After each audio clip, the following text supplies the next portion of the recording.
Before we get started, I'd like to remind everyone that we're making a video recording of this again, so turn your cell phone ringers off if you can.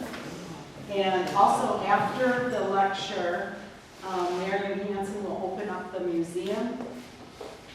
She's right here. Oh, there she is, green shirt. She's going to open up the museum so you can take a look at our new exhibit called City of Influence. Tonight's speaker in the 2024 Susanne Salvestrin Memorial Lecture Series is Damian Bacich, a graduate of St. Helena High School. They love you already.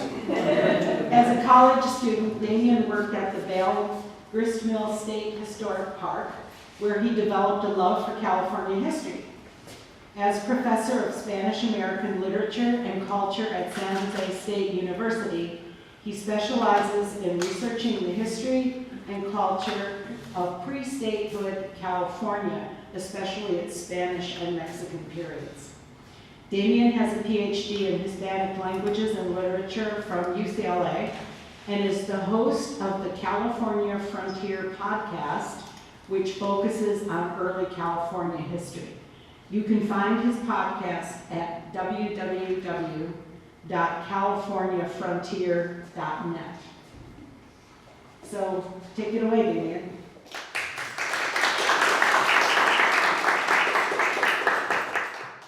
Thank you, Kathleen, and thank you, everybody. Do you want me to do your slides for you, or you want to do them yourself? I think I can do them. I can do them. That's all right. We'll move this one over. Well, thank you once again. It's a real honor to be here. As Kathleen mentioned, when I was riding my bike around here in these streets, I didn't think I'd be back here speaking to the Historical Society, but once again, it's a real honor and a pleasure. And I want to thank Kathleen for reaching out and inviting me. And hopefully, I will share some knowledge with you, something new that you haven't heard about, and hopefully I will share some enthusiasm. And she mentioned that a little backstory on how I got interested in this whole time period and this person I'm going to talk to you about. So, living in St. Helena as a teenager, a lot of my friends were Latino, Mexican American. I got a love, and of course, coming from a family of immigrants, right? I really gained a love for the Spanish language. Went to college, studied history. Had some very interesting professors there. In fact, one of them, Professor Michael Mathis, taught at USF for many years. Was one of the eminent historians of California and both Californias, Alta and Baja California.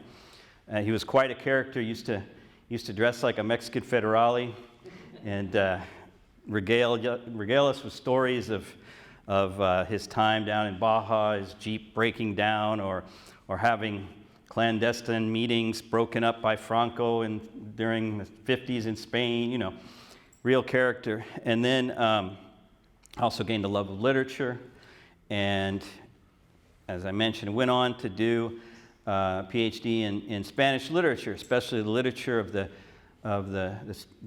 Spanish Golden Age, Cervantes and Lope de Vega, and Latin American literature of the time period, the colonial period.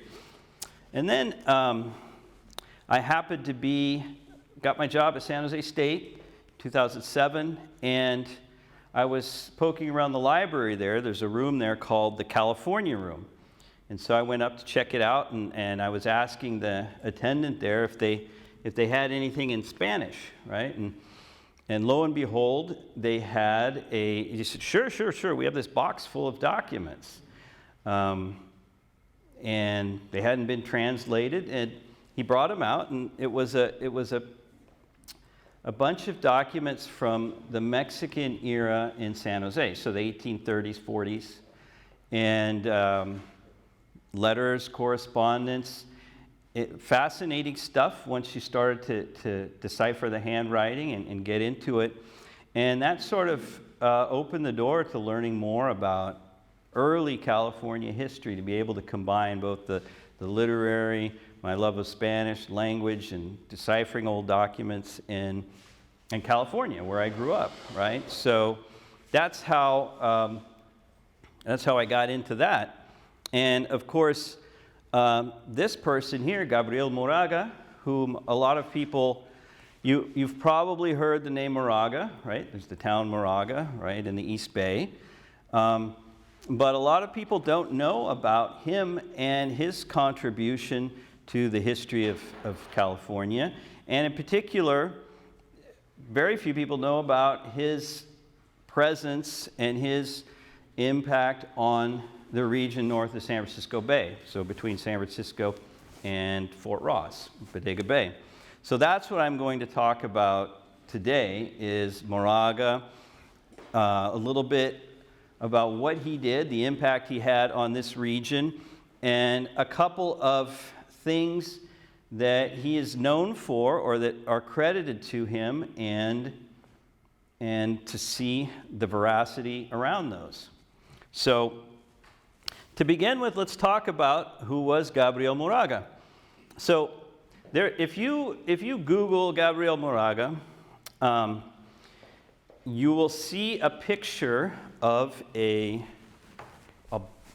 like on Wikipedia or wherever you might find, you'll see a picture of a blonde-haired military officer with mutton chops. It seems to be, for some reason, the picture that shows up. What we really, that's not him.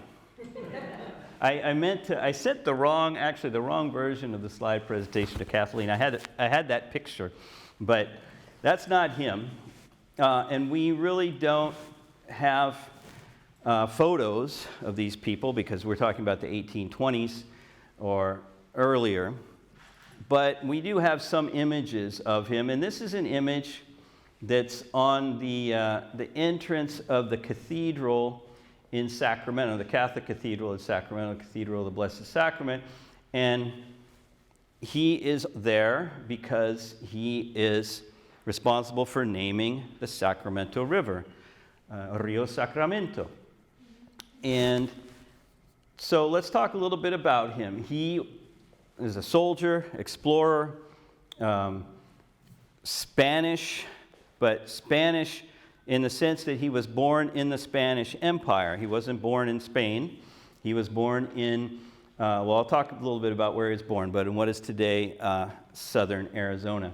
He was known for having conducted many military campaigns in and around California, and involving both missionized Indians, non-mission Indians, non-Christian Indians.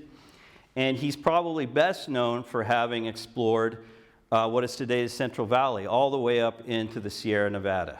So that is Moraga's sort of his fame, right? And we'll go in, and like I said, I'm going to talk a little bit about him in the North Bay region. So let's talk a little bit about his life in detail. Oops, sorry, wrong direction. So this is probably a more accurate depiction of Gabriel Moraga. It might even be him. Some people attribute this drawing to a likeness of him. It was done by a man named Jose Cardero, who was he was a painter that came on, was on one of the expeditions during the 1790s in Alta California. And this is really the dress of a Spanish frontier presidio soldier, right? So it could have been anyone, but let's imagine that's what he looked like.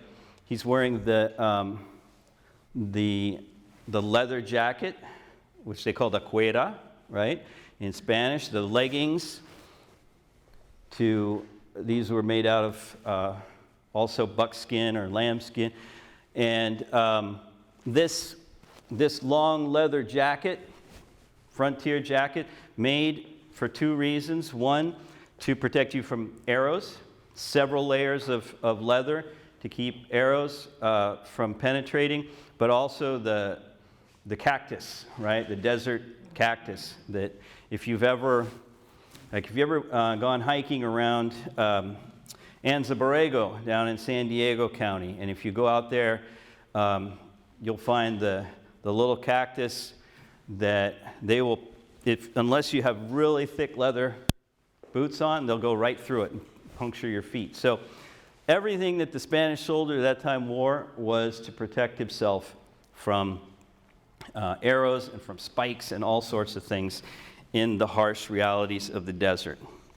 So he grew up here in Alta California, but he was born in, as I mentioned, in a place called Fronteras, Sonora, right? And that's a map of it from the 1600s. This was a presidio area right on, like I said, what is today the border of northern Mexico, southern Arizona, Sonora, right? He was born there, and his father, Jose Joaquin Moraga, was also a military man, and this was Apache country, right? And the Apaches were the implacable foes of the Spanish for many decades, and especially in the 18th century.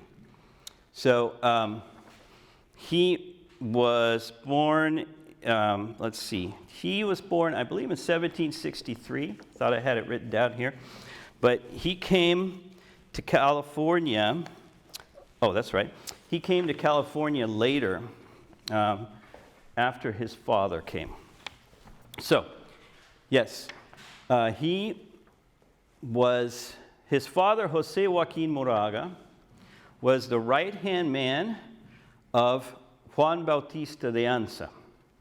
Juan Bautista de Anza was the man who eventually became governor of New Mexico, but in California, he's best known for having explored the region between Sonora and Alta California, the Pacific coast, which was very important at that time. In the 18th century, the Spanish were still looking for an overland route between their frontier settlements in Sonora and the presidios and missions that they had established in Alta California. Anza kind of blazed that trail in 1774-75.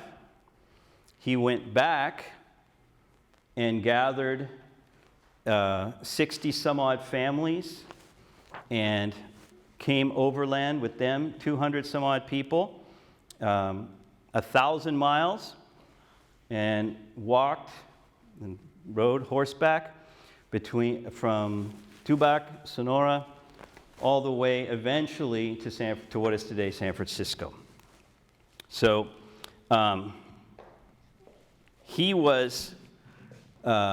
Jose Joaquin Moraga was Anza's right-hand man, his executive officer, and Anza trusted Jose Joaquin Moraga with his most important missions. He asked him to found the Presidio of San Francisco, which was founded in 1776, right? And then he asked him to lead a group of families to the southern edge of the San Francisco Bay and establish the Pueblo, the first civilian settlement of San Jose in 1777, right? It was called El Pueblo de Nuestro Patriarca San Jose de Guadalupe, right?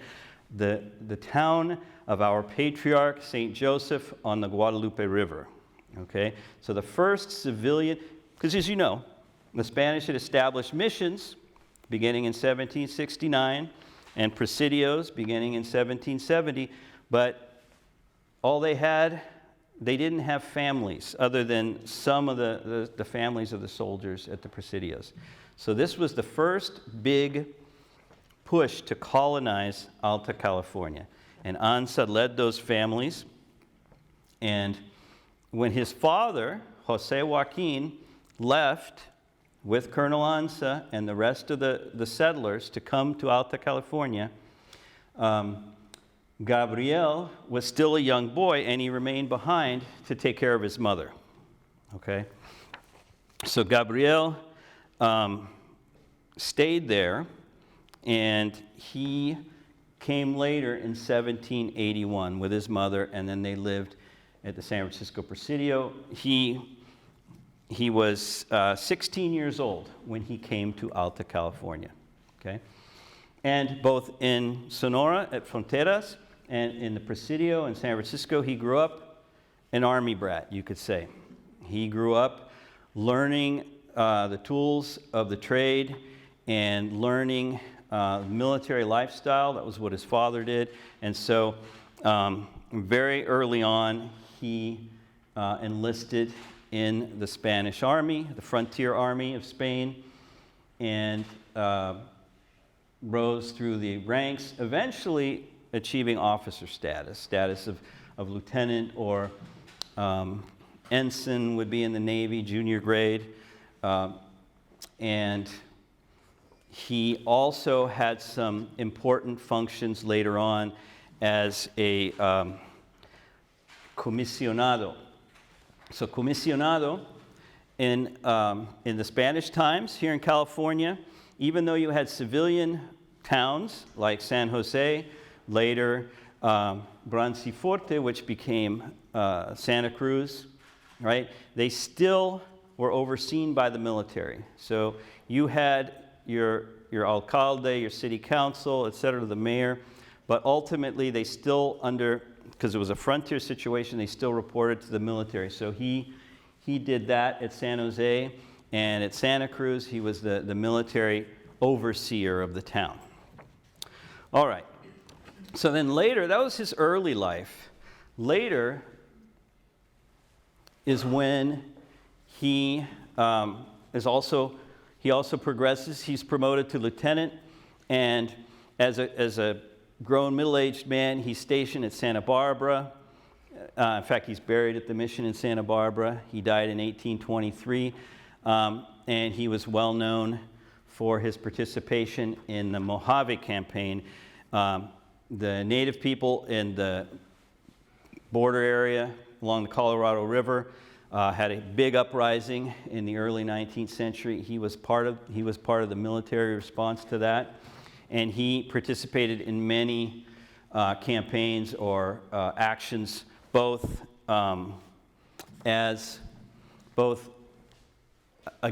against and with Indian people, okay, which I'll explain in a minute.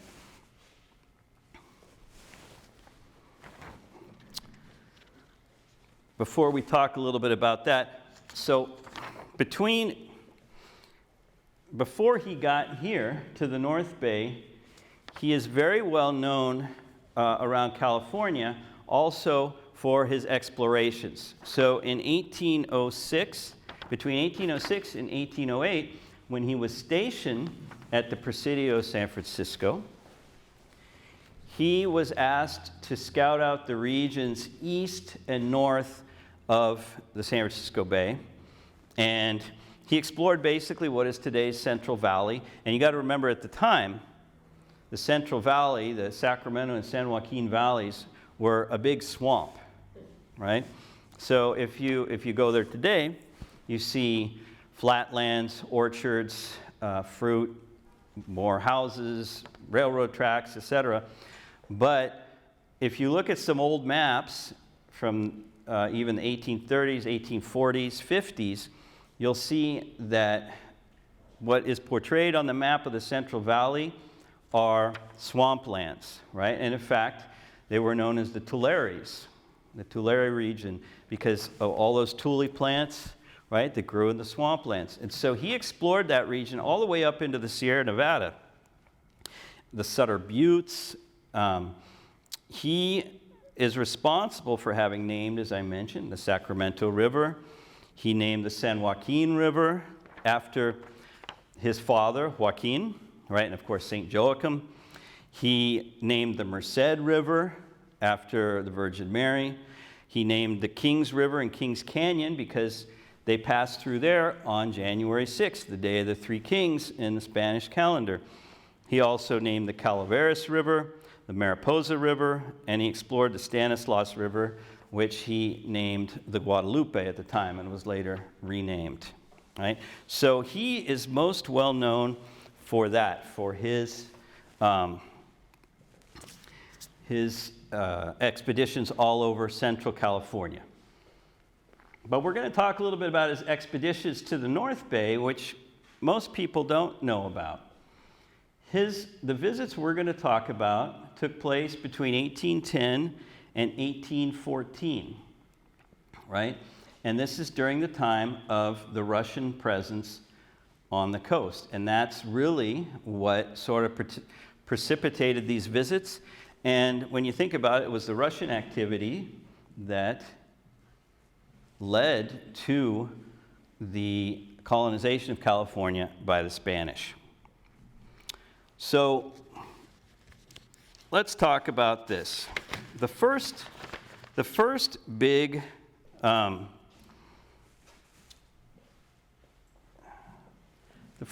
action he was involved with, which really put him on the map for the Spanish military and for the Spanish governor, was a battle that took place between Spanish troops, native auxiliaries, and Indians at the rancheria of Susanne near the San Pablo Bay. So if you've ever been up to Fairfield, Susanne, Solano County, that's named for the native people of the region who were the Susannes, right? They were a Patwin people, Patwin-speaking people, native to this region around San Pablo Bay.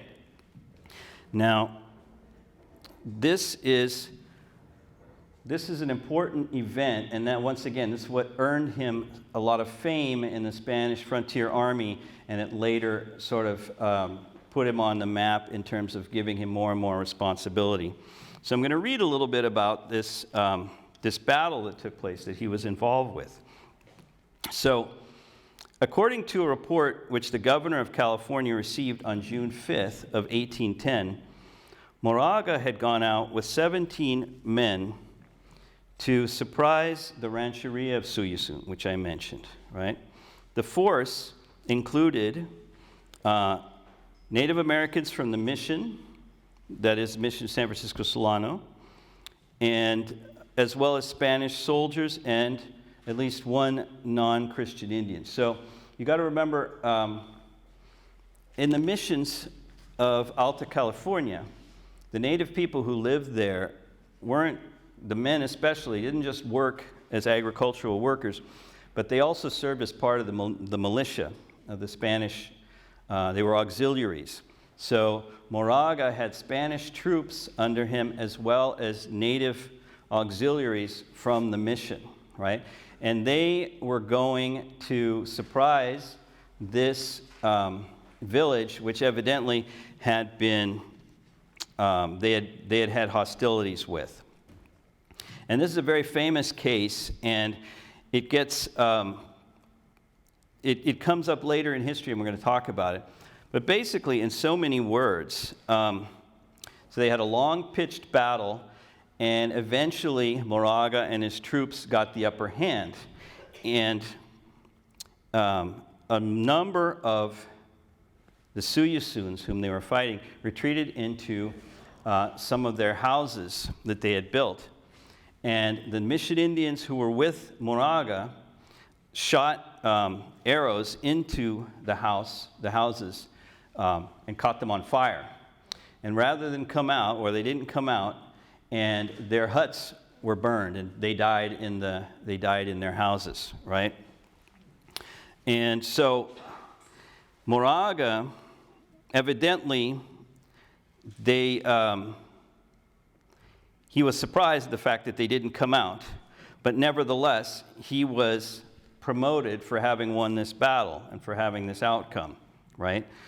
And in fact, later on, he was given the rank of lieutenant precisely for that battle, right? And this battle is also This battle has also been recorded in the memoirs of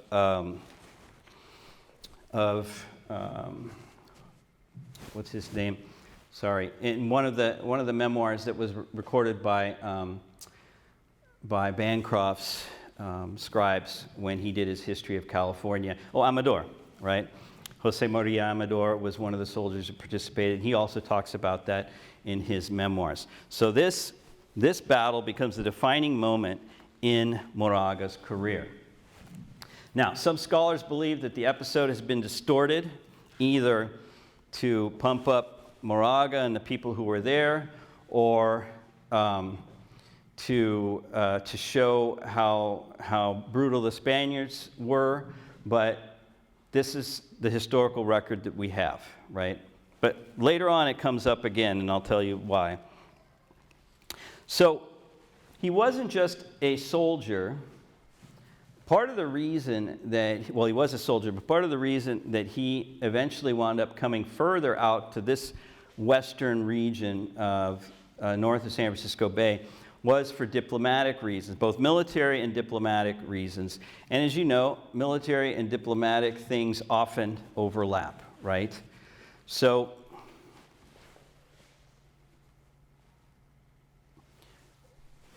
the reason, as I mentioned, the reason that the Spanish colonies in Alta California really began was because of fear of Russian colonization.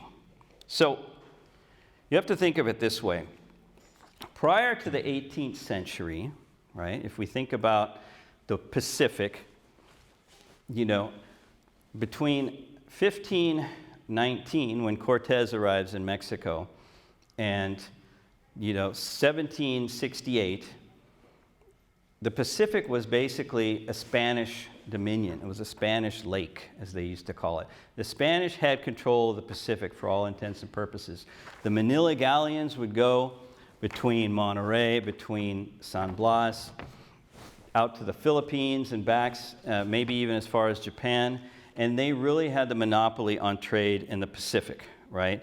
Every so often, somebody like Sir Francis Drake would attack, but for the most part, the Spanish control, and they didn't really have much reason to push much further than they already had.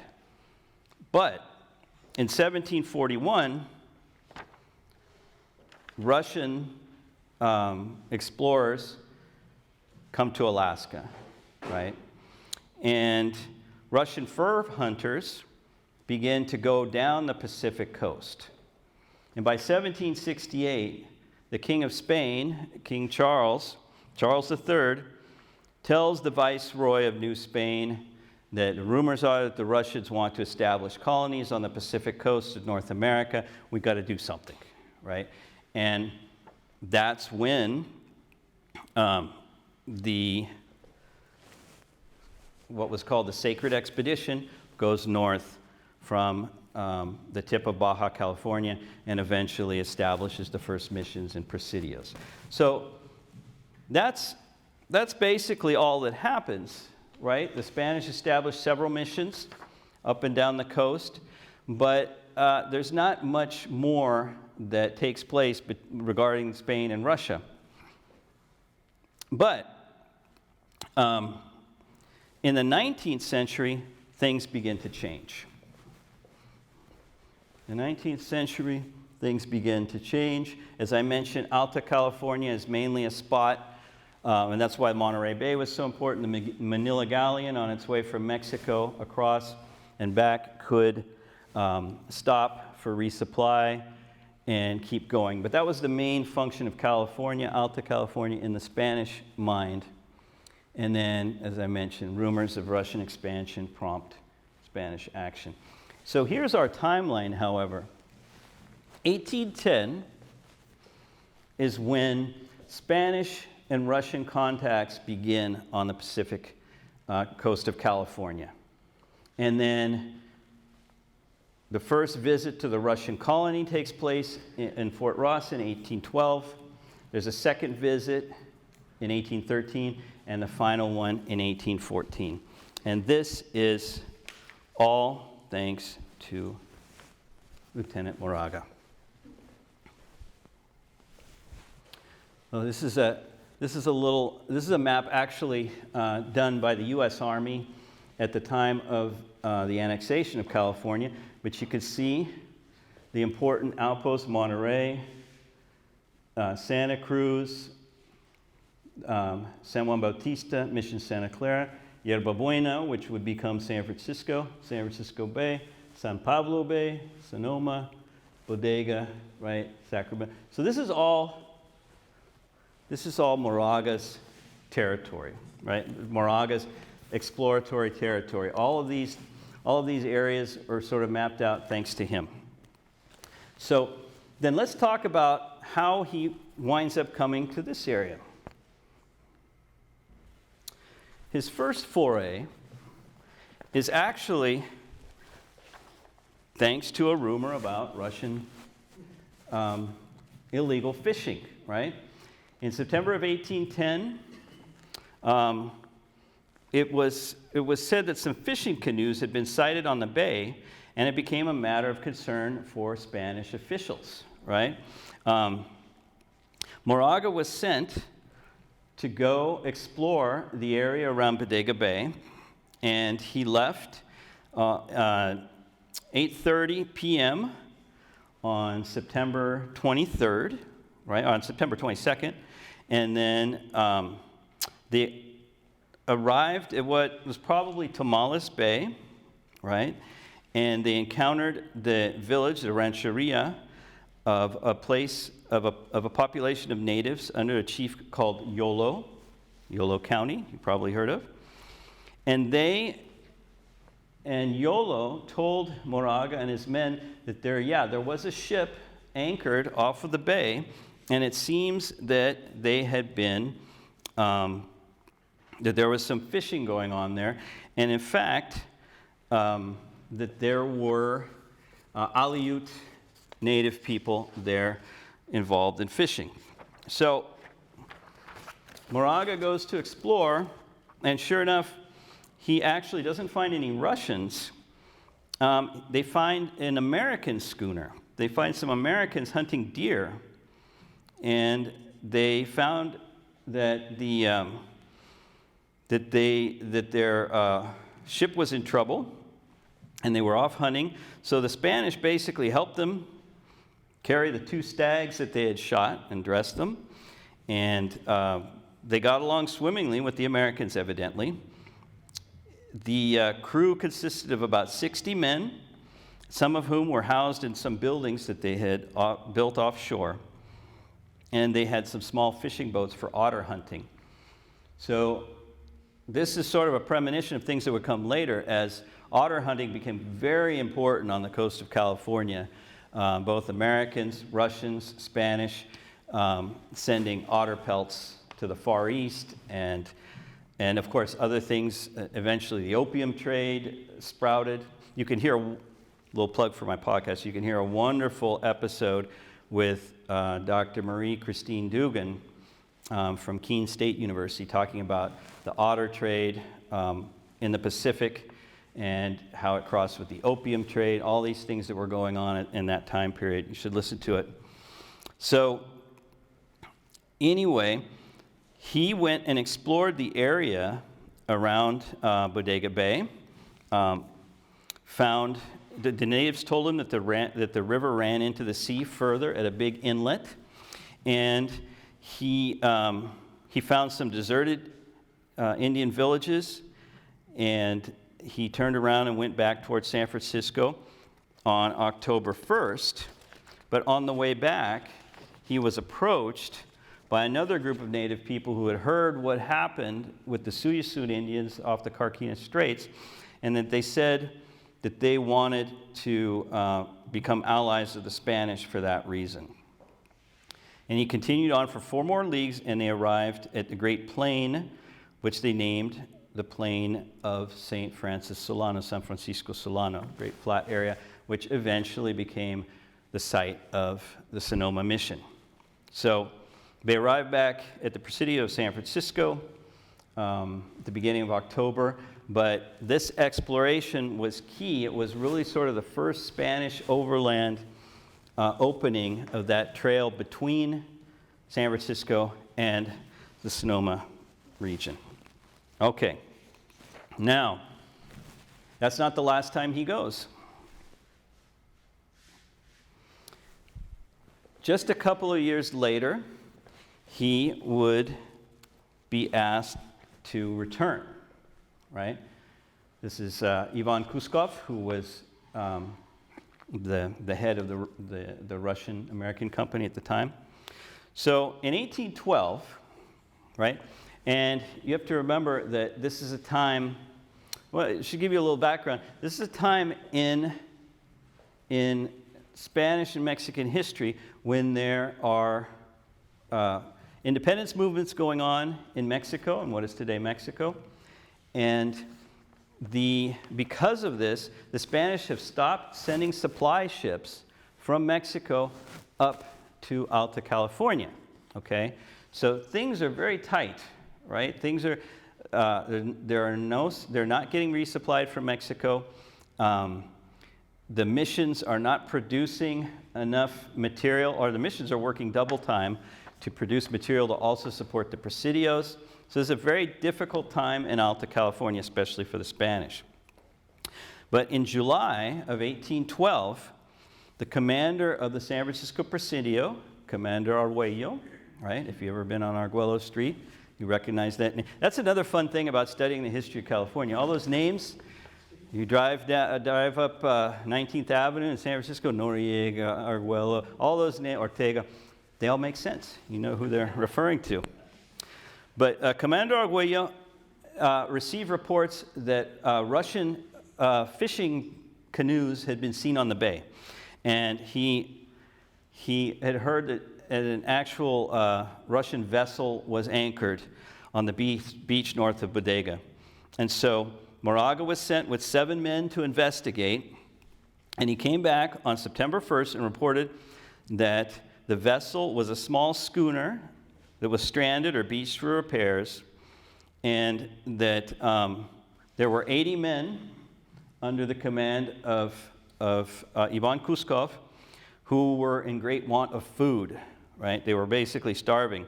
They had been in the country for 5 months and had built a fort protected by artillery, which was today's Fort Ross, and they apparently intended to remain, right? Moraga was courteously received by the Russians, but communication between them was difficult.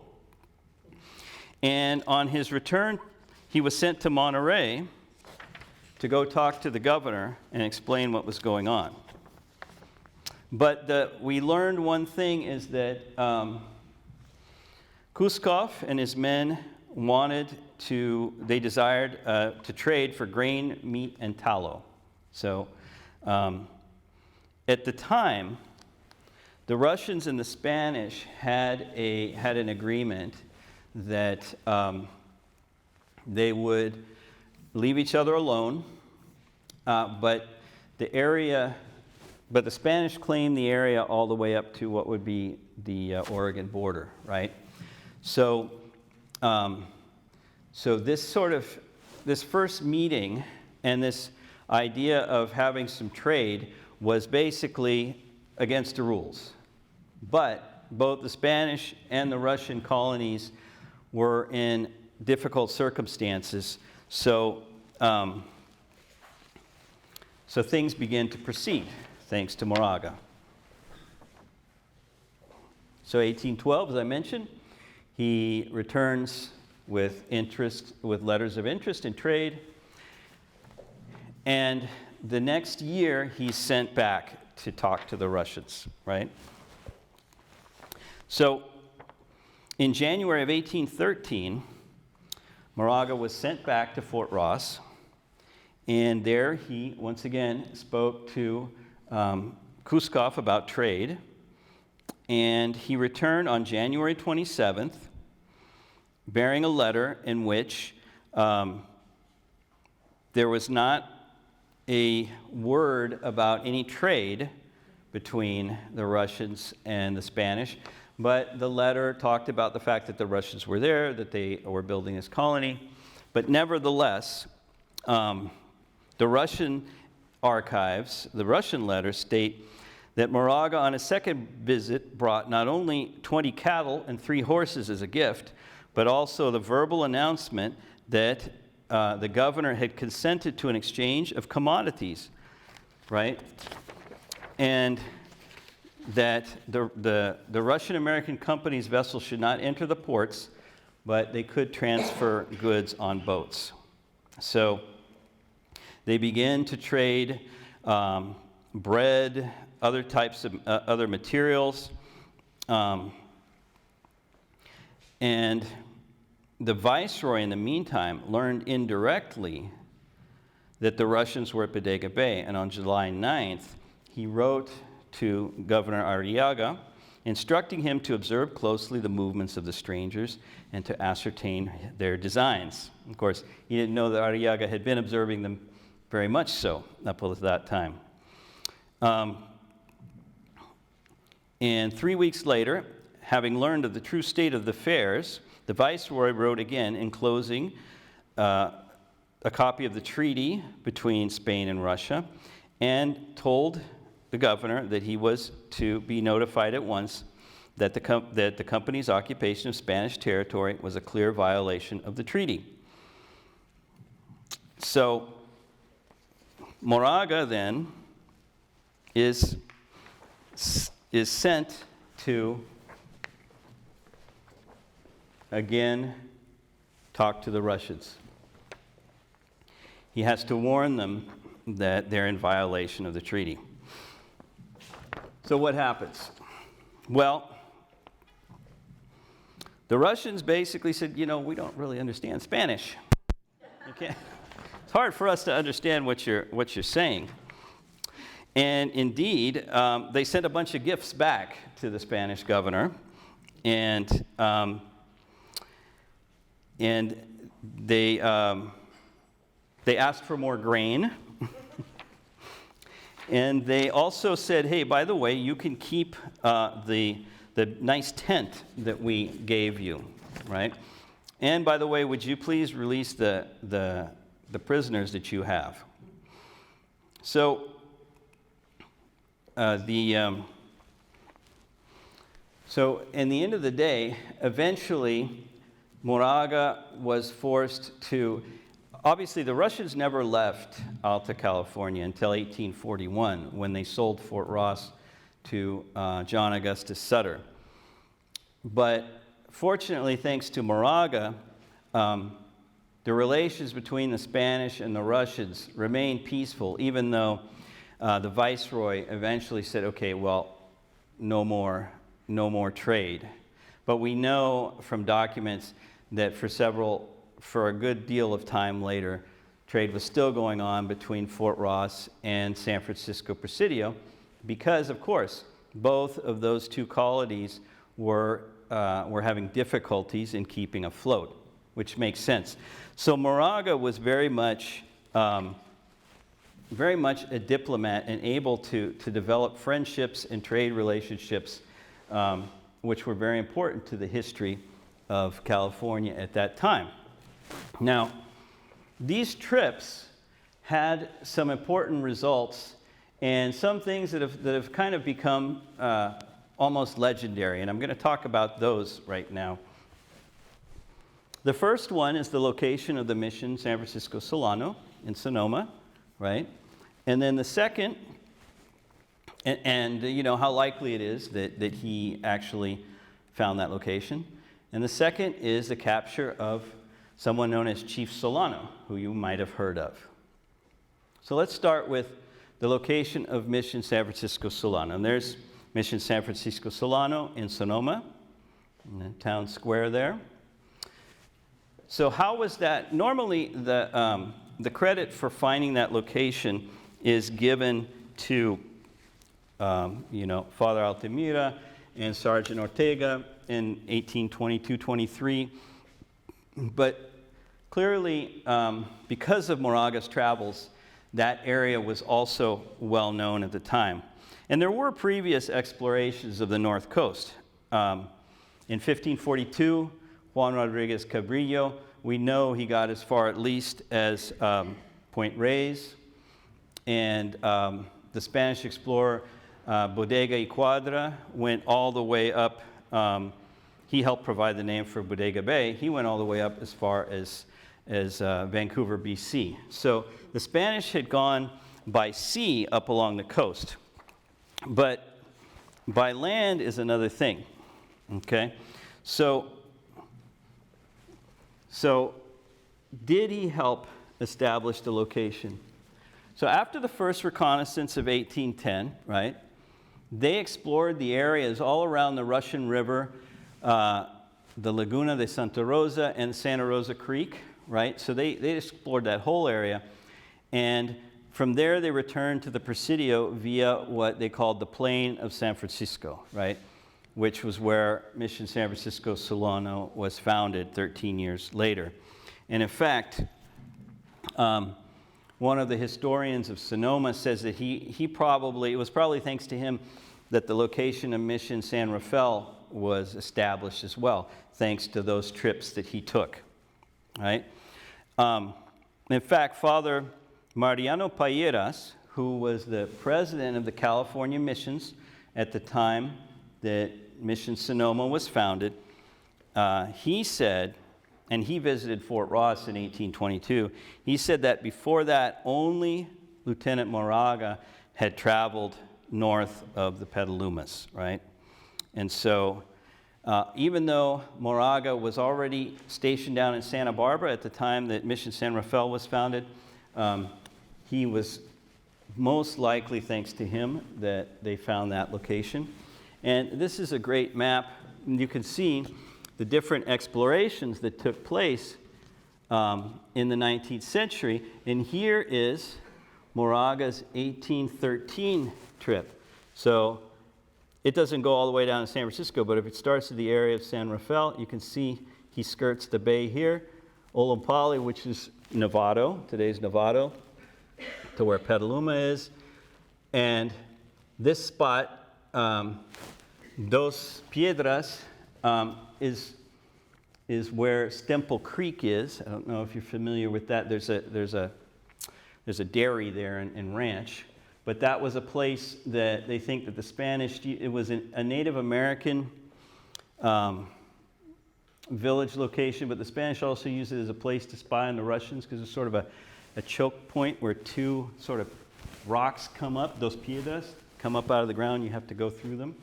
And then you can see he went all the way up here, up to where Fort Ross is. So that's, passing definitely both San Rafael and the Sonoma Mission are along that route, right? So we can pretty much say that Gabriel Moraga helped locate those two mission sites and explore the area. The other thing is, this is one that's a little bit more fun and more legendary, but it's the capture of Chief Solano. So if you've ever been to Fairfield, if you've been to the county seat there, Solano County, you see this statue dedicated to Chief Solano.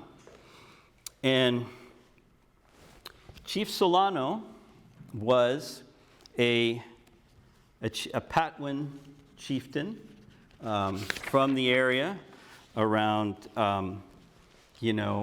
where Fairfield is today, Rockville. In fact, he's buried, the site of his grave is supposedly at Solano Community College. And he was best known for being an ally. It was Mariano Vallejo's right-hand man. He was his, in a lot of ways, he was his enforcer, right? He had been he was a military leader. He was a leader he had been an alcalde at Mission San Rafael, and then later at Mission San Francisco Solano. An alcalde was, in Spanish, alcalde is usually the term for what would be a mayor or chief magistrate of an area. And in the missions, you had native alcaldes, who they were the representatives, the most powerful native person, Indian person on the mission, okay? So he had been an alcalde, so a very trusted person. And then he was a commander of native auxiliaries under General Vallejo, right? So, and his statue is one of the only statues dedicated to a Native American person in California. There's only a couple of them, right? So he, once again, very legendary figure in California history. That's the marker of his, what we think is his grave site at Solano Community College there in Rockville near Fairfield. And supposedly, he eventually was very well known for having helped General Vallejo win some very important battles against a number of tribal groups here in this region. And but he took on an oversized reputation. So one of the first people to write about him was Juan Bautista Alvarado, who was one of the last governors of Alta California. He was governor in the 1840s, and he later wrote his memoirs. And he says that in 1817, mind you, Moraga was sent across the Carquinez Strait against the Susanne Indians, whom I mentioned. He said, and then he talks about this whole thing with the village being burned down. Said the Moraga expedition had a very happy outcome, not only because it managed to burn the villages and rancherias of the Susanne, but also because it was in that expedition a young man was taken prisoner, Sam Nieto, who 17 years later was the bond of union between those of reason and his powerful tribe. So, Sam Nieto was the name that General Vallejo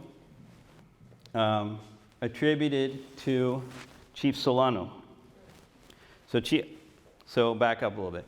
He was called Chief Solano because he was baptized Francisco Solano, right? Vallejo said his native name was Sem Nieto, which means strong hand. Perhaps that's true, I'm not sure. But the thing about this quote is that Alvarado said that he was captured during that battle that Moraga waged. Only thing is here is he says it took place in 1817, and Alvarado in fact says that he participated. Like, it took place in 1817 and I was there. Well, we know that it took place, we have the reports in the Bancroft Library. It took place in 1810. Alvarado would have probably been about 7 years old. So it was unlikely that he was there. But he does say that Solano was captured there. Now, one of the other stories about Solano comes from Mariano Vallejo's, one of his youngest sons, Platon, who gives a story of how, according to him, how his father and Solano met. He said there was a battle between General Vallejo and Solano's people, and afterwards Vallejo's troops won, and the two warriors met, had a long talk, and basically decided that they should become friends and join up. The fact is, they did become very good friends. I'm not sure that that's actually how they originally met. It could have been, but they definitely became good friends. And Platon Vallejo writes a lot about Chief Solano. He knew him as a little boy, so he definitely knew him. So these are the problems with the stories. Moraga, as I mentioned, went against the Susannes in the spring of 1810, according to the official reports.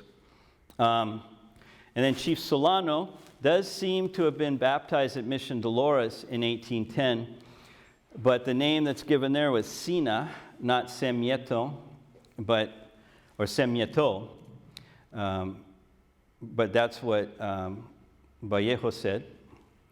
So those are the two difficulties with that story, but it could very well be true that we know that this young man who was a Patwin Indian was baptized in Mission Dolores in 1810.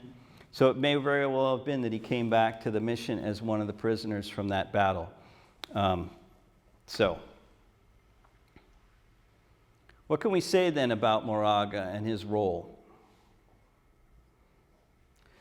Clearly, he's an important figure in the history of Alta California. I think he deserves to be recognized more for his role as both as a soldier, explorer, and a diplomat. And I didn't mention, he did engage in a lot of campaigns with Indian people, but he also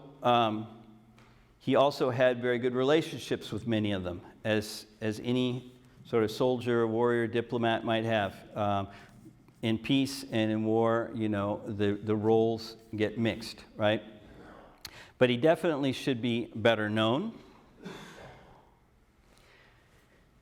But it would be great to try and understand a little bit more about his role in the location of Mission San Francisco Solano, and especially in the life of Chief Solano, and to try and hopefully reconstruct that history and it will help us to understand better the relationships between Native people and the Spanish here in the northern part of the San Francisco Bay region, because you have multiple layers, right?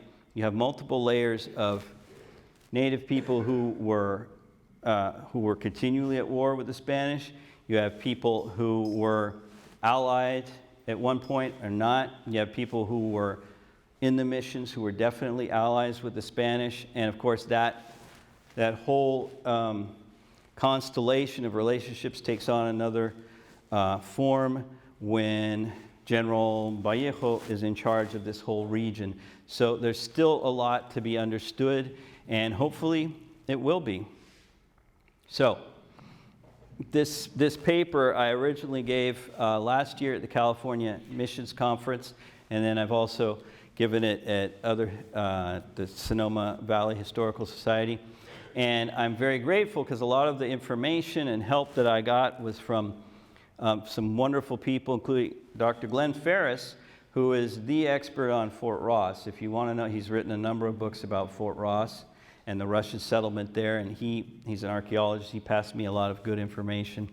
And April Farnham over at the Sonoma Petaluma Parks, who works for the state parks there, and of course, grants I received from San José State University and the staff at the Bancroft Library. So a lot of people helped with this, and the continued elaboration of it. And so I want to thank you, and once again, thank Kathleen for inviting me to come give this talk. So I'm happy to answer any questions if there's time. Any questions? No, we have one right here.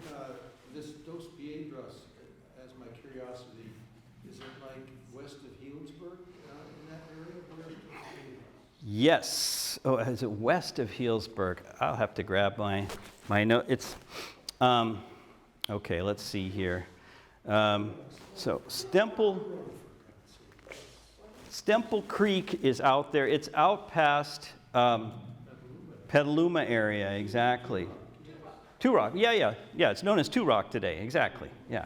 So that's where it is. But that was, first it was a native site, and then the archaeologists think that the Spanish were using that as sort of an area that they could watch the trail, between Bodega and the other parts of the region, keep an eye on what the Russians were doing.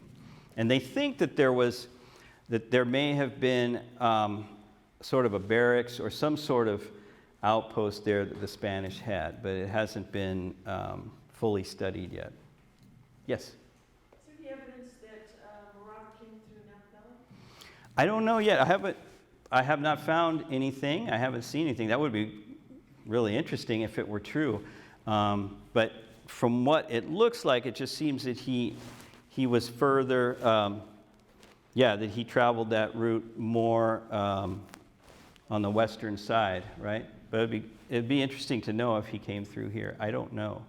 Yes? Did the Russians intrude on the territory that was claimed up to Oregon, further north of Fort Ross? So the Russians, Ross was their main colony, and then their other places were really in Alaska. So they were traveling along the coast, but basically before, at the time, the British were also moving in to what was Oregon and Washington, and in fact you had Vancouver came down and visited the Spanish missions in the 1790s, right? And so I don't think that the Russians were doing much between here and Alaska, though they were definitely fishing all along the coast and hunting otter pelts along the coast. Yes? What year did you graduate? 86. Class of 86. I haven't been to any of my reunions, though. I always had stuff going on. But yeah. Yes? What would have been happening in the Napa Valley during the time of Moragas? Would there have been native peoples here at the time of Moragas? Yeah. Yeah, definitely. So, in Napa Valley, yeah, this would have been... so, Moraga came through between 1810 and 1814, right? This was mainly would have been considered an extension of, Mission San Francisco, Bacich in San Francisco, and then later when they established Mission San Rafael in 1817, it would have been considered that territory's mission. But this would have been just mainly native, small rancherias, native villages, right? And so yeah, it wasn't until later, really into the 1820s, that you start having, presence of Europeans or Latin Americans here.